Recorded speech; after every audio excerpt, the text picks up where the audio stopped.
हाय, मैं रवि के बिंदास बोल में आपका स्वागत है। आज आप एक शानदार रिपोर्ट देखने जा रहे हैं जिसमें उत्तराखंड के ईमानदार अधिकारी राजीव भरतरी जी को उनका सम्मान मिला है। पद तो बहुत छोटी चीज है, लेकिन उस सम्मान को दिलाने में उत्तराखंड के बेटे का बहुत बड़ा योगदान रहा है। देखिए इस वीडियो को अंत तक। यह वीडियो एक ऐसा दस्तावेज है ईमानदार अधिकारी की दृढ़ इच्छा शक्ति का, जिसने उत्तराखंड सरकार को झुकने के लिए मजबूर कर दिया। और उत्तराखंड सरकार को झुकने के लिए मजबूर करने में उनके सबसे बड़े साथी रहे हमारे उत्तराखंड के होनहार बेटे वकील अभिजय नेगी जी, जिन्होंने उत्तराखंड के ईमानदार अधिकारी पूर्व पीसीएस हॉफ राजीव भरतरी जी को उनका पद, यानी कि आज वो वर्तमान में पीसीएस हॉफ बन चुके हैं। उत्तराखंड हाई कोर्ट ने यह सख्त आदेश जारी किए उत्तराखंड सरकार को, और उत्तराखंड सरकार को मजबूर होना पड़ा।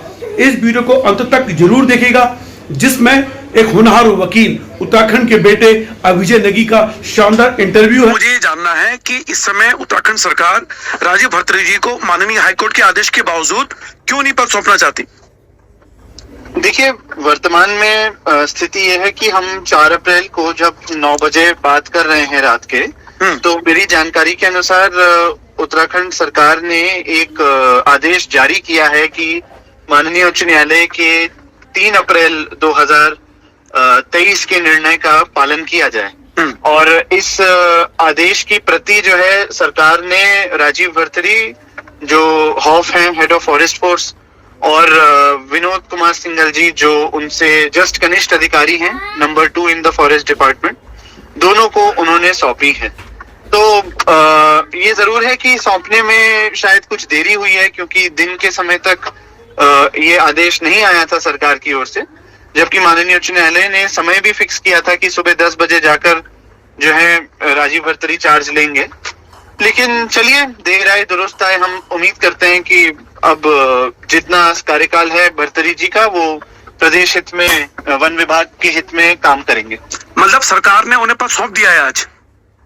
जी, मेरी जानकारी के अनुसार Rajiv Bhartari head of forest force का कार्यभार ग्रहण कर चुके हैं, और शासन ने उनके कार्यभार ग्रहण करने से पहले एक पत्र जारी किया। वो पत्र मिलने के बाद जो है भरतरी ने आज कार्यभार ग्रहण कर लिया है।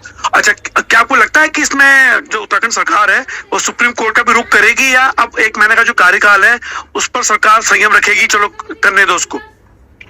देखिए, अगर उत्तराखंड सरकार माननीय उच्चतम न्यायालय जाती है तो ये उनका अपना निर्णय होगा। राजीव भरतरी के अधिवक्ता के तौर पर हम उनके हर विधिक अधिकार को संरक्षित करने के लिए तैयार हैं, तत्पर हैं। मेरा अपना मानना है कि ऐसा सरकार को नहीं करना चाहिए, क्योंकि वैसे भी अधिकारी जो हैं कुछ ही सप्ताह में, कुछ ही दिन में बल्कि रिटायर हो जाएंगे इस महीने की 30 तारीख को। और सुप्रीम कोर्ट जाने में जो समय और रिसोर्सेज यूज होंगे, वो ये सारी बातें माननीय हाई कोर्ट में भी कह सकते हैं, क्योंकि इस बात की एक अलग अगली तिथि 24 अप्रैल भी है। और कैट जजमेंट के खिलाफ जो सरकार ने अपील फाइल करी है, उसको भी अभी सुनवाई पर आना है। तो सुप्रीम कोर्ट जाने का बहुत औचित्य मुझे तो नहीं लगता, लेकिन अगर सरकार ऐसा सही समझती है तो वो जाने को स्वतंत्र है, और फिर देखेंगे कि उस समय क्या होगा। लेकिन वर्तमान में जो मेरी जानकारी है वो ये है कि शासन ने माननीय उच्च न्यायालय के आदेश के क्रम में जो चिट्ठी जारी करी विनोद कुमार जी और राजीव भरतरी जी को कि माननीय उच्च न्यायालय के आदेश का अनुपालन किया जाए, वो भी अपने आप में एक बहुत बड़ा कदम है। क्योंकि अभी तक सरकार ने राजीव भरतरी को पद सौंपने में बहुत जो है रिलक्टेंस दिखाई थी, बहुत असहज थी सरकार अब तक। यानी कि आपको लगता है कि सरकार अब सुप्रीम कोर्ट जाने का फैसला नहीं लेगी? अगर लेगी तो एक प्रकार से उसको आप एक अच्छा या अच्छा फैसला नहीं कहेंगे? मतलब सरकार की उससे किरकिरी होने वाली है।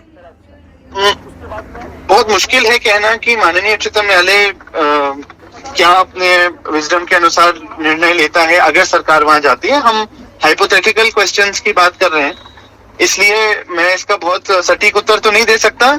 मैं ये जरूर कह सकता हूँ कि मेरी विधिक समझ के अनुसार जो है माननीय उच्च न्यायालय ने एक सराहनीय फैसला सुनाया है, और कैट के निर्णय के बेसिस पर सुनाया है। कैट ने 3 बार सरकार को एक चीज कही, और इसलिए जो है उनको कार्यभार ग्रहण करने के लिए शासन ने आदेश पारित किया। और उन्होंने आज कार्यभार ग्रहण कर लिया है। तो इस मामले को अब यहाँ पर सरकार चाहे तो रोक भी सकती है। अंतिम सवाल पूछूंगा इस मसले पर, सरकार की नीयत क्यों थी कि उनको पद में ना रखा जाए? आपको क्या लगा एज ए वकील? देखिए, सरकार ने उनको पद बहाली शायद इसलिए नहीं करी क्योंकि जो कुछ हमारे आईएएस अधिकारी होते हैं सरकार में, जो ऑल इंडिया सर्विसेज में आईएएस सर्विस होती है, वो शायद मुझे लगता है कई बार अपने आप को बहुत सुपीरियर समझती है अन्य सर्विसेज से, चाहे वो पीसीएस हो या वो आईएफएस हो या वो आईपीएस हो। तो मुझे ऐसा लगा कि ये नौकरशाहों का एक खेल हो रहा था शासन स्तर पे कि माननीय उच्च न्यायालय हो या कैट हो, इनके आदेशों को भी जो है टेस्ट किया जाता रहा है लास्ट तक। और साथ साथ इस बात पे तो कोई शक ही नहीं है कि राजीव भरतरी का तबादला तब हुआ जब उन्होंने कॉर्बेट नेशनल पार्क में हुई अनियमितता पर एक व्यक्ति विशेष का नाम अपनी रिपोर्ट में लिख दिया, और वो व्यक्ति विशेष तत्कालीन वन मंत्री के करीबी माने जाते थे। तो जिनका नाम भरतरी ने लिखा उनके तो गुणगान गा रहे थे मंत्री जी उस समय के।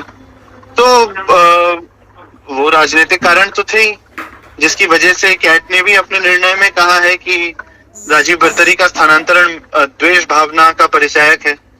तो ये सब कारण रहे, लेकिन अब हम उम्मीद करते हैं कि जब वन अग्नि का सीजन है और जो है आखिरी पारी बची है, कुछ सप्ताह का समय शेष है, तो भरतरी जी अच्छा करके जाएं वन विभाग के लिए और आगे के लिए एक नजीर रहे कि ईमानदार और जो हमारे अन्य नौकरशाह लोग हैं सभी सर्विसेज के, वो सब राज्य हित में एक साथ काम कर सकते हैं। सर, आप ये मान सकते हैं कि कैट का ये फैसला और हाईकोर्ट का ये आदेश एक नजीर बनेगा और भविष्य में सरकारों को मनमानी करने से रोकेगा?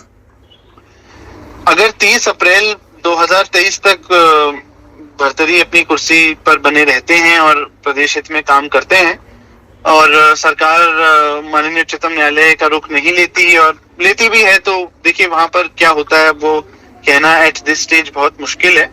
लेकिन हाँ जी, मेरी ये बिल्कुल उम्मीद है कि भरतरी प्रकरण एक नजीर बने कि सत्य में होता है, और चाहे कोई कितना भी शक्तिशाली क्यों ना हो, हमारा देश एक गणराज्य है, गणतंत्र है और संविधान से गवर्नड है, तो रूल ऑफ लॉ की विक्ट्री होती है और कानून सबसे ऊपर है।